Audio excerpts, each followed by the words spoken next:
សួស្តីអ្នកទាំងអស់គ្នាថ្ងៃនេះ Channel Don CEO នឹងលើកយកការសន្ទនាមួយដើម្បីបង្ហាត់អ្នកទាំងអស់គ្នា Presents អំណោយ What kinds of presents are popular in your country តើប្រភេទអំណោយអ្វីដែលមានប្រជាប្រិយភាពនៅក្នុងប្រទេសរបស់អ្នក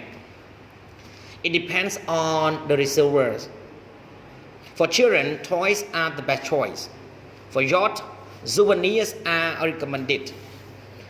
វាអាស្រ័យទៅលើអ្នកទទួលសម្រាប់ក្មេងៗប្រដាប់ប្រដាក្មេងលេងគឺជាជម្រើសដ៏ល្អបំផុតសម្រាប់យុវជនវត្ថុអនុស្សាវរីយ៍ត្រូវបានគេលើកឡើង Who gave present to you on what occasion តើនរណាគេឲ្យកាដូទៅអ្នកហើយនៅឱកាសអ្វី I have received many presents most of which were from my friend. They gave me gift on my birthdays. ខ្ញុំបានទទួលអំណោយជាច្រើនភាគច្រើនខ្ញុំត្រូវបានគេជូនដោយមិត្តភ័ក្តិរបស់ខ្ញុំពួកគេបានឲ្យអំណោយមកខ្ញុំនៅថ្ងៃខួបកំណើតរបស់ខ្ញុំ What was your last present តើអ្វីទៅគឺជាអំណោយចុងក្រោយបង្អស់របស់អ្នកIt was a handmade doll given by my best friend when I moved to another series. វាគឺជាតុក្កតាកូនក្រមុំ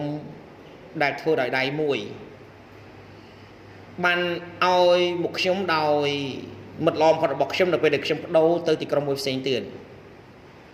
What was this one you like best តើអំណោយមួយណាដែលអ្នកចូលចិត្តជាងគេបំផុតI love my box Nepals a lot. It was given to me on my 23rd birthday by my brothers. ខ្ញុំស្រឡាញ់សៀវភៅមួយក្បាលអំពីប្រទេសនេប៉ាល់ជាខ្លាំងវាត្រូវបានជូនមកខ្ញុំដោយបងប្រុសរបស់ខ្ញុំនៅថ្ងៃខួបកំណើតទី23ឆ្នាំរបស់ខ្ញុំ Did you ever get a present you didn't like?តើអ្នកធ្លាប់បានទទួលអំណោយដែលអ្នកអត់ពេញចិត្តដែរទេ Yes I have but it still treasures and take care of them បាទខ្ញុំធ្លាប់ប៉ុន្តែវានៅតែជាសម្បត្តិរបស់ខ្ញុំហើយខ្ញុំថែរក្សាពួកវា How do you think people who give you present តើអ្នកអរគុណមនុស្សដែលបានជូនកាដូទៅអ្នកដោយរបៀបណា I gave them present that they would like ខ្ញុំបានជូនអំណោយទៅពួកគេនៅអ្វីដែលពួកគេចូលចិត្ត What are the times of the years that people give present in your country តើពេលអ្វីនៃឆ្នាំដែលប្រជាជនជូនកាដូនៅក្នុងប្រទេសរបស់អ្នកSome special occasion as birthday, wedding, graduation, New Year days, Valentine days, housewarming ceremony, etc. ឱកាសពិសេសមួយចំនួនដូចជាថ្ងៃខួបកំណើតមង្គលការបញ្ចប់ការសិក្សាថ្ងៃបុណ្យចូលឆ្នាំថ្មីថ្ងៃនៃក្តីស្រឡាញ់ពិធីឡើងគេហដ្ឋានថ្មីលក្ខនឹងលក្ខWho was the last person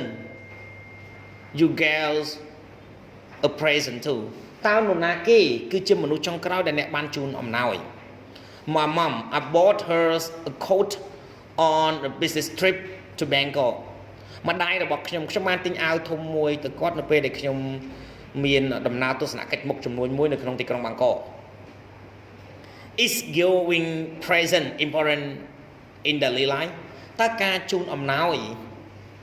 វាមានសារៈសំខាន់ទេនៅជីវិតប្រចាំថ្ងៃ Yes it is It one of the best way to show your love and gratitude to someone បាទពិតមែនហើយវាគឺជាវិធីមួយក្នុងចំណោមវិធីដ៏អស្ចារ្យបំផុតដើម្បីបង្ហាញនៅសេចក្តីស្រឡាញ់និងការដឹងគុណចំពោះនរណាម្នាក់ សូមអរគុណសម្រាប់ការទស្សនាវីដេអូសូមជួយចុច Subscribe Like Share និងរូបកណ្ដឹងទៅកាន់ Channel Don CEO ដើម្បីទទួលបានវីដេអូថ្មីៗសូមអរគុណ